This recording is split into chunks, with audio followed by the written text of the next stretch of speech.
Hello friends, welcome to சமையல் dress. பொதுவாக mutton ஈரல் கொஞ்சம் இனிப்பான டேஸ்ட்டில் இருக்கும். மிளகுத்தூள் கொஞ்சம் தூக்கலாக சேர்த்து கார சாரமாகவும் பஞ்சு மாதிரி எப்படி மட்டன் ஈரலை சமைக்கலாங்கிறதையும் இந்த வீடியோக்குள்ளே பார்க்கலாம் வாங்க.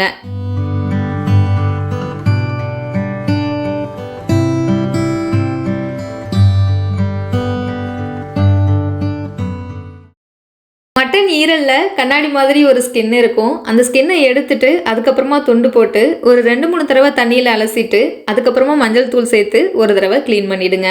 அந்த ஸ்கின்னை எடுத்தால் தான் நம்ம குக் பண்ணுறதுக்கு ரொம்ப ஈஸியாக இருக்கும்.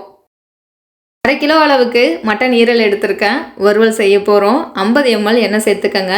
எண்ணெய் சூடான பிறகு 2 ஏலக்காய், 2 கிராம்பு, ஒரு சின்ன துண்டு பட்டை, கல்பாசி, ஒரு பிரிஞ்சி இலை சேர்த்துக்கங்க. 1 டீஸ்பூன் பெருஞ்சீரகம் சேர்த்துக்கங்க.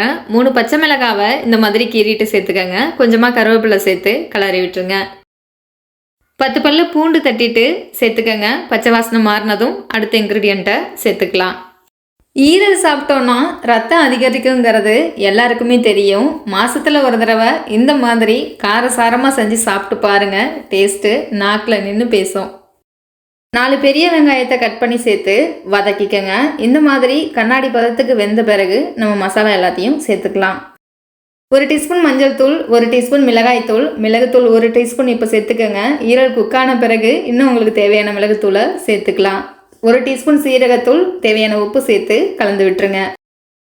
மசாலாவோட பச்சை வாசனை மாறினதும் க்ளீன் பண்ணி வச்சுருக்க ஆட்டு ஈரலை சேர்த்துட்டு மசாலாவோட சேர்த்து கலந்து விட்டுருங்க.